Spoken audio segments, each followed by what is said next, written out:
નમસ્કાર, હું આદર્શ છું. Welcome to Adarsh education society. Hello student, good morning all. कैसे हो आप सब लोग? आई होप आप अच्छे ही होंगे. आज हम पढ़ने जा रहे हैं स्टैंडर्ड 5 सब्जेक्ट है हमारा हिंदी. उसमें चलो हमारा कोर्स तो कंप्लीट हो गया है, तो चलो क्या करेंगे आज? रिवीजन. इसका रिवीजन चैप्टर नंबर 9. कौन सा है, चलो मुझे बताओ. जिसमें ढेर सारे वेजिटेबल्स आते हैं जो आप हर रोज खाते हो. उसके बारे में, उसके रंग के बारे में, उसके गुण के बारे में आपको पता होना चाहिए ना. तो क्यों ना फिर भाई एक बार रिवीजन कर लेते हैं हम लोग. डन? चलो मजा आ जाएगा. अलग अलग सब्जी के नाम बोलेंगे, आपका फेवरेट सब्जी. ओके, तो उसमें मैंने एक वर्कशीट भेजी है आपको. उसमें प्रश्न एक है, चित्र के आधार पर लेखन कीजिए. यानी कि कोई एक चित्र दिया जाता है, उसके आधार पर आपको लिखना है. तो चलो कैसे लिखते हैं वो मैं आपको सिखाती हूँ. अच्छे से सिखाऊंगी और आप अच्छे से वीडियो देखना, आपको मजा आ जाएगा. आपको सबसे पहले यह लिखना है कि यह चित्र, यानी कि ये पूरा चित्र किसका है. तो यहाँ पर यह चित्र है ना, वो सब्जी मंडी का है. क्योंकि आप देख सकते हैं कई लोग सब्जियाँ खरीद रहे हैं. कभी कभी आप प्रकृति दृश्य का वर्णन करते हो, कभी कभी गांव का कोई मस्त एरिया हो, सूर्योदय हो रहा हो. तो आपको सबसे पहली लाइन कौन सी लिखनी है? यह किसका चित्र है, यानी कि हम यहाँ पर लिखेंगे यह सब्जी मंडी का चित्र है. बाद में आपको जैसे जैसे देखना है और लिखना है. ऐसे नहीं यहाँ पर एक फेरिया है, यहाँ पर एक सब्जी वाला आएगा, एक दो गिनकर नहीं लिखना है बेटा. हम एक दो गिनकर लिखते हैं. देखो मैं कैसे बोलती हूँ. यहाँ पर कितनी सारी दुकान है, तो हमें ये नहीं लिखना है कि यहाँ पर 2 दुकानें हैं, एक ये और एक. सब्जी मंडी में सब्जी की दुकानें लगी हुई है. आप क्या करते हो, काउंटिंग करके लिखते हो. सब्जी मंडी में सब्जी की दुकानें लगी हुई है. दुकानों पर ग्राहक खड़े हैं. देखिए यहाँ पर दुकान के ग्राहक है, ठेले में भी ग्राहक है, यहाँ पर ग्राहक है. यानी कि यहाँ पर ग्राहक खड़े हैं. एक दुकान की सब्जी बिकी नहीं है. एक दुकानदार की सब्जी अभी तक बिकी नहीं है. वह ग्राहक की राह देख रहा है. कौन सा? ये वाला. इसकी सब्जी, यानी कि ये वाइट वाले भाई जो कुर्ता पहनकर बैठे हैं, उसकी सब्जी बिकी नहीं है. दूसरे दुकानदार के पास एक लड़की सब्जी खरीद रही है. देखो ये दूसरा दुकानदार, उसके पास ये लड़की सब्जी खरीद रही है. एक ठेले वाला भी दिखाई दे रहा है. देखो इसे कहते हैं हम ठेले वाला. ये ठेले वाला है. एक ठेले वाला भी दिखाई दे रहा है. और स्त्री के पास बच्चा खड़ा है. आप देखा हुआ लिख सकते हैं, लेकिन एक स्त्री है, एक बालक है, ऐसा नहीं. एक स्त्री के पास बालक खड़ा हुआ है. जमीन पर कपड़ा बिछाकर 2 स्त्रियां सब्जियां बेच रही है. आप क्या करती है, 2 स्त्रियां जमीन पर, तो काउंटिंग आगे मत लिखो सब में. यहाँ पर क्या, जमीन पर कपड़ा बिछाकर 2 स्त्रियां सब्जियां बेच रही है. एक स्त्री के पास ग्राहक नहीं है, इस स्त्री के पास ग्राहक नहीं है. वह उदास बैठी है. वह सोच रही है कि मेरे पास ग्राहक कब आएगा. दूसरी स्त्री के पास खरीदार है. देखो यहाँ पर ग्राहक का सिमिलर वर्ड खरीदार है. एक लड़का भिंडी ले रहा है. यहाँ पर हमें दिखाई नहीं दे रहा है, लेकिन फिर भी हम बोल सकते हैं कि यहाँ एक लड़का भिंडी ले रहा है. उसके बाद एक स्त्री सब्जी का भाव पूछ रही है. कहाँ पर? यहाँ पर. भैया कितने की दी है? यहाँ पर ये स्त्री ये सब्जी कितने की दे रही है? मंडी के रास्ते में एक कुत्ता खड़ा है. मंडी के पास में एक कुत्ता खड़ा है. एक स्त्री जो यहाँ पर है, यहाँ पर आप देख सकते हैं मंडी के दोनों ओर पेड़ दिखाई दे रहे हैं. सब्जी मंडी के दोनों ओर पेड़ दिखाई दे रहे हैं. यानी कि आप सब्जी मंडी का पूरा वर्णन अभी भी और भी शब्दों में कर सकते हैं. कैसे? एक फल वाला है जिसके पास केला है. आपको जो जो दिखाई देता है वो लिख सकते हैं। ठेले वाले के पास, यहाँ देखिए ठेले वाले के पास बैंगन है, और आपको जो जो चीज़ नज़र आती है वो लिख सकते हैं। लेकिन मैंने इतना ही वर्णन किया है। क्या सबसे पहले क्या लिखना है, एक बार और रिवीजन करते हैं। सबसे पहले लिखना है कि यह एक सब्जी मंडी का चित्र है। सब्जी मंडी में दो सब्जी की दुकान लगी हुई है, एक ठेले वाला है वो भी सब्जी बेच रहा है, और क्या क्या दिखा रहा है, एक कुत्ता दिखा है। सब्जी मंडी के पास एक कुत्ता है, सब्जी मंडी के दोनों ओर पेड़ है। ठेले वाले के पास से एक स्त्री सब्जी खरीद रही है, उसके पास में एक बच्चा खड़ा है। नीचे दो स्त्रियां कपड़ा बिछाकर जो सब्जी बेच रही है, उसके पास ग्राहक नहीं है।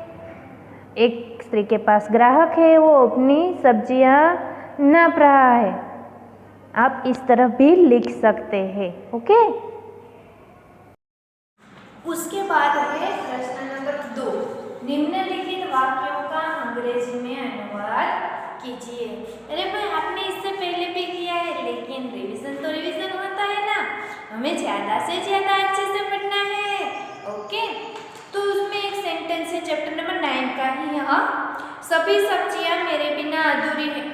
यहाँ पर मैं ये नहीं पूछ रही हूँ ये वाक्य कौन बोल रहा है, लेकिन इसका अंग्रेजी में अनुवाद करना है। ऑल सभी सब्जियां मेरे बिना अधूरी है, उसका इंग्लिश में कन्वर्ट करना है तो कैसे करेंगे? All vegetable are imported without me, sorry, all vegetables are incomplete without me. फिर से एक बार बोलती हूँ, all vegetables are incomplete without me. दूसरा सेंटेंस है आपका फेवरेट, गाजर से हलवा बनता है।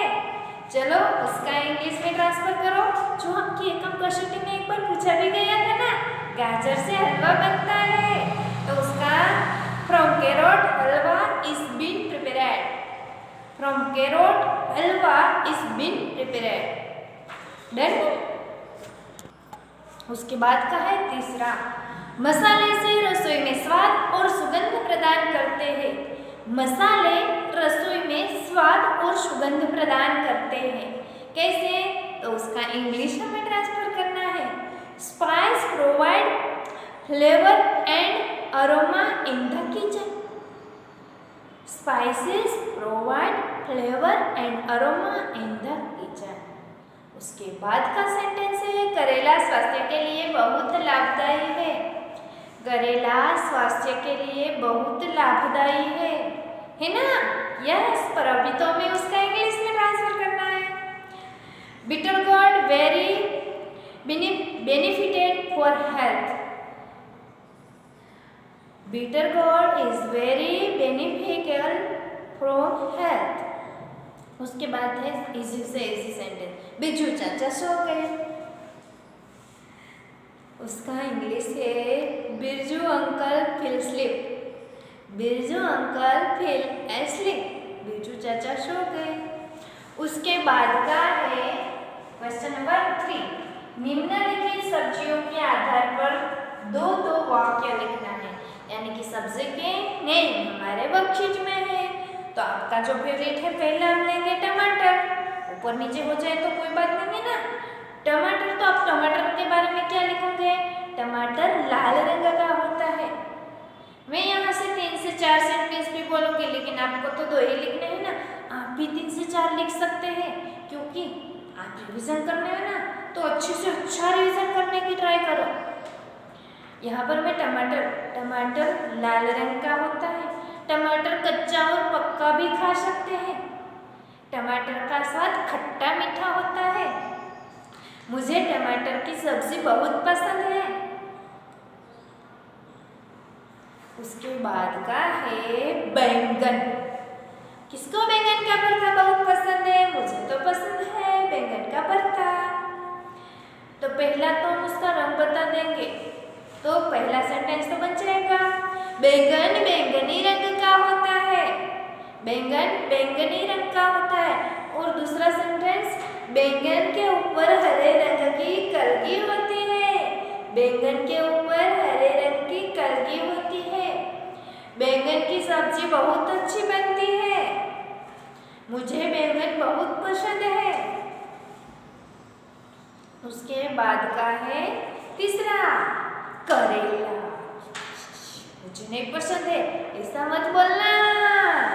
करेला खाने से क्या होता है? हमारा स्वास्थ्य बहुत अच्छा रहता है। किस बीमारी में करेला बहुत लाभदायी है? मधुमेह यानी कि डायबिटीज।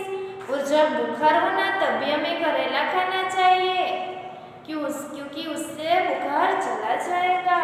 यानी कि कड़वा होता है लेकिन स्वास्थ्य के लिए लाभदायक होता है। तो चलो, करेले का रंग हरा होता है।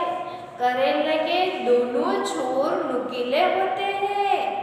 करेला हरा होता है, दोनों छोर नुकीले होते हैं। करेला स्वास्थ्य के लिए बहुत लाभदायी है। करेला बुखार जैसी बीमारी में हमें खाना चाहिए। और लास्ट वाला सेंटेंस, करेला मुझे बहुत पसंद है। को बताओ, काजू करेले की सब्जी बहुत अच्छी बनती है। आप अपनी मम्मी को कहिए काजू करेले की सब्जी बनाकर आपको खिलाए, आपको जरूर पसंद आएगी।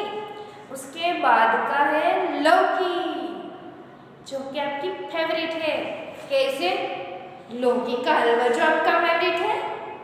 तो चलो, पहले तो लौकी हरे रंग की होती है, लौकी का हलवा बनता है, लौकी की सब्जी भी बनती है। लौकी खाने में बहुत अच्छी लगती है। आप कोई भी सेंटेंस बना दोगे चलेगा। ओके, चलो अभी हम पढ़ेंगे प्रश्न नंबर 4। निम्नलिखित सब्जियों के नाम अंग्रेजी में लिखिए, जो कि आपके पास वर्कशीट में है। पहला है आलू। आलू को हम इंग्लिश में क्या कहेंगे? पोटैटो। POTATO, potato. POTATO। दूसरा है गाजर, जिसका हलवा बनता है ना, उसे हम कहेंगे कैरोट। CARROT, CARROT, carrot. तीसरा मैंने लिखा है बिटर गार्ड, यानी कि करेला। करेले को बिटर गार्ड कहते हैं। BITTERGOURT, BITTERGOURT। उसके बाद मैंने निकाला है अदरक, यानी कि आपकी वर्कशीट में भी है अदरक, यानी इसे कहते हैं जिंजर। GINGER, ginger.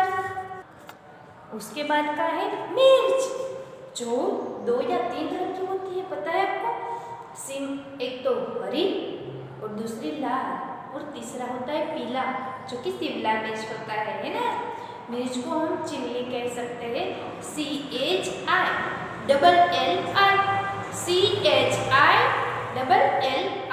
जिसे कहेंगे चिल्ली। उसके बाद का है लौकी। लौकी को इंग्लिश में क्या कहेंगे? बटल गार्ड। BOTTLEGOURT, बटल गार्ड।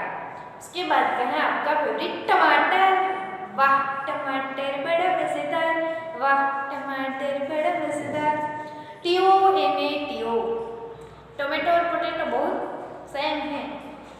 उसके बाद का है बंद गोभी, जिसे कहेंगे केबिज। CABBAGE।